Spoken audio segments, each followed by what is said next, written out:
kita sudah harus menggeber konstruksi, sehingga dana ini kan sudah sangat perlu untuk tahun ini ya. Jadi kami sudah merencanakan ya tahun ini mungkin sudah berproses, yaitu 3 ruas ya di Trans Jawa, Kanci Pejagan, Pejagan Pemalang, kemudian Pasuruan Probolinggo, itu dengan divest penuh ya.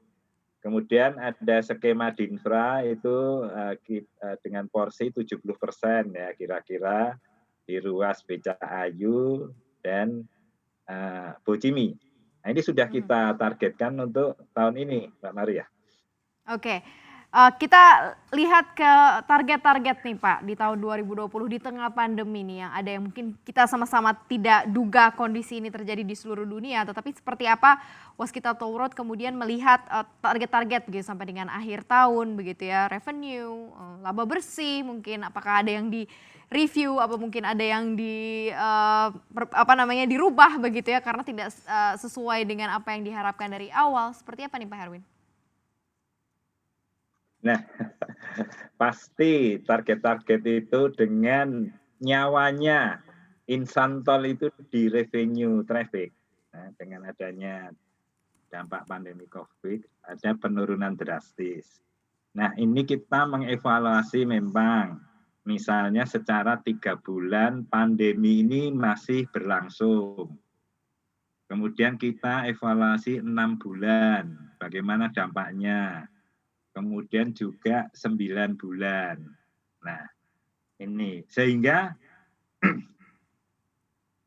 yang deviasi ini kita harus apa?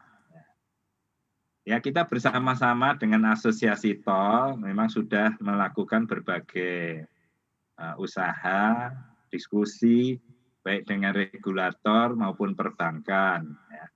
Misalnya yang utamanya kita dengan perbankan itu ya pasti dengan revenue yang sangat drastis turun, normal pun 5-6 tahun untuk bisnis tol masih bleeding. Apalagi dengan adanya pandemi ini.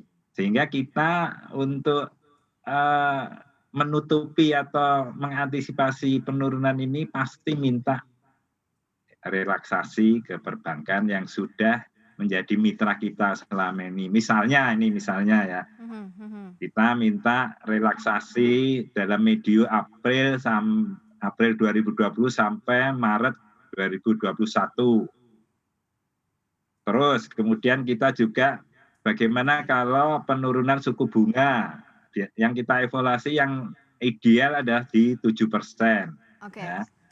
Kemudian juga pembayaran pokok misalnya sesuai cash flow kami. Okay. Ya. Ini akan bisa menyehatkan bisnis jalan tol.